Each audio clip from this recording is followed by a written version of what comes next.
Alors bonjour à tous, session record sur le chantier de la cathédrale en cours, pour que vous ayez un petit aperçu. Alors hop, c'est de ce côté-là. C'est sur un monde créatif super flat. Je vous montre déjà dans un premier temps les tests qui avaient été faits. Donc ça en fait c'est des tests de proportion pour les arches, parce que ça va être un style de cathédrale gothique. Donc là j'avais un petit test de proportion. Ça c'était vraiment pas cathédrale, c'était plutôt église, vu les très faibles proportions.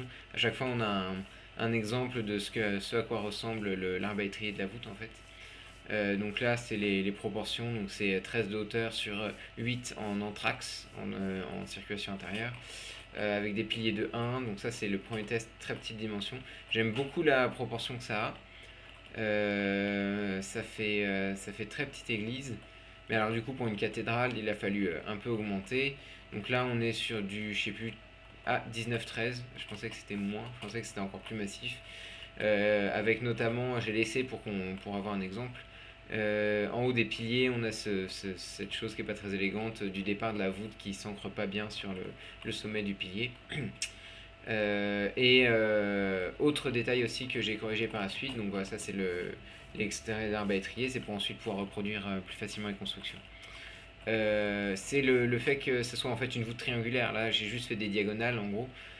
C'était un test de proportion et en fait, quand on l'applique sur petite échelle, ça donne bien parce qu'on a le haut qui vient refermer très vite. Donc en fait là, si vous constatez de ce point-là à ce point-là, c'est du linéaire en fait, c'est deux triangles avec un chapiteau. Mais dès qu'on applique ça à des plus grosses proportions, on a tout de suite le problème d'avoir voilà, cette forme triangulaire qui n'est pas du tout une forme de voûte en arc brisé, en ogive qu'on voulait. Donc voilà, ça c'était l'avant-dernier test. Donc avec deux patterns deux orientations, enfin pas deux orientations mais plutôt pentes différentes. Donc trois fois cette pente-là qui est constituée de trois verticaux pour deux de décalage horizontaux. Donc au total ça fait 4 sur 3 de pente. Et celle-là qui est beaucoup plus pentue du coup, qui correspondait plus à ça, qui correspond en fait à 3 sur 3. C'est englobé dans un carré. 3 fois aussi encore. Et par ailleurs, donc là, l'avantage c'est que du coup ça s'ancre mieux à la verticale du poteau, mais là encore on a une espèce de faiblesse visuelle, donc j'ai corrigé sur le modèle final.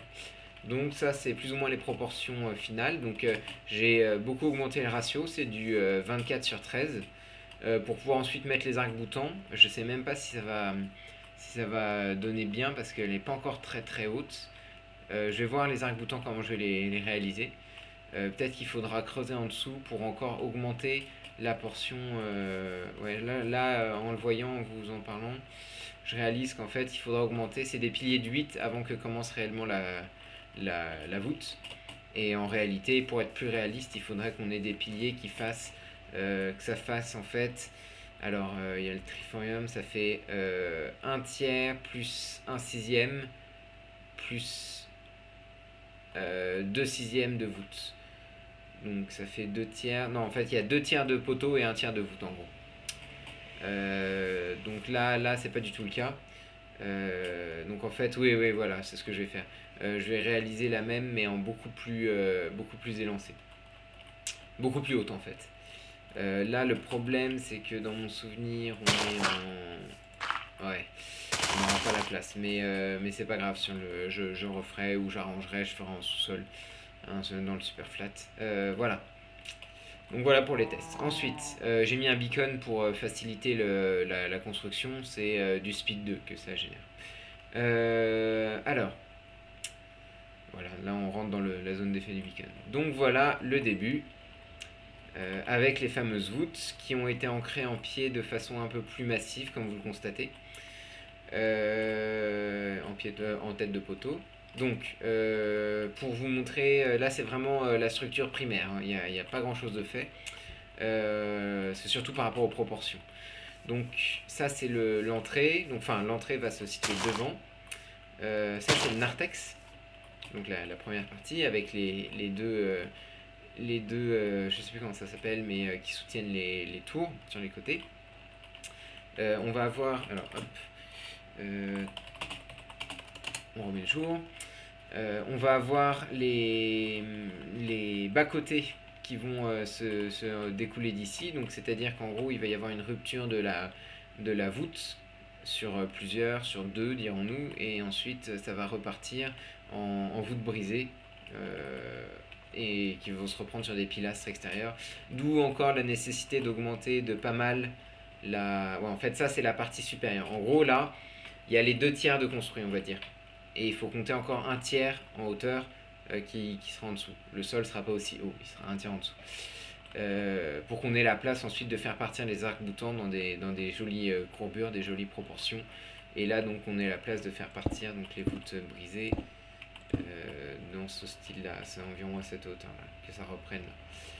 Voilà, parce que là, ça fait un peu bas ensuite pour passer dans le bas-côté.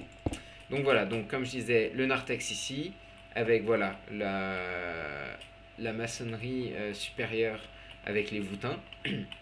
Donc bon, les voûtes diagonales, enfin les ogives diagonales, elles n'ont pas du tout été faites parce qu'il faudrait des proportions, enfin c'est du pixel art après, il faudrait des proportions gigantesques pour autoriser ça sous Minecraft. Donc là en fait j'ai juste modélisé les voûtins de façon à ce qu'on ait une impression voilà, de quatre diagonales qui sont en fait réalisées non pas par des vraies voûtes mais par les pointes à chaque fois des voûtins. Et il y a un des modèles des voûtins latéraux qui a été réalisé. Donc voilà. Voilà comment ça s'organise. Sur le nombre de travées, là on est parti sur une proportion qui est plutôt du double entre chaque travée. Donc on a du 6 de voûte latérale pour du 13, comme je disais, de voûte principale dans la nef. Et donc du coup, bon, j'ajusterai le nombre de travées, je verrai sur quel modèle gothique je me base. Mais voilà. Et ensuite, je calerai là-dessus, surtout si j'augmente la taille, tout ce qui est trifornum et puis voûte latérale pour avoir accès au bas-côté. Voilà, voilà. Donc ça, c'était les premiers tests de cathédrale. Comme ça, vous voyez à peu près le genre d'architecture que je vais ramener. Là, du coup, j'ai été en créative, mais j'ai tout fait en stone brick, qui est un matériau coûteux, je le sais, mais au moins ça fait un matériau uni et abondant. Donc en survival, ça sera tout à fait réalisable. Ça sera un chantier assez titanesque, certes, mais c'est toujours le cas quand on construit des cathédrales. Tiens, d'ailleurs, il y a un petit défaut ici. Je corrige ça. Donc voilà. Je fournirai des screenshots qui sont peut-être plus faciles à visionner que cette vidéo. Voilà.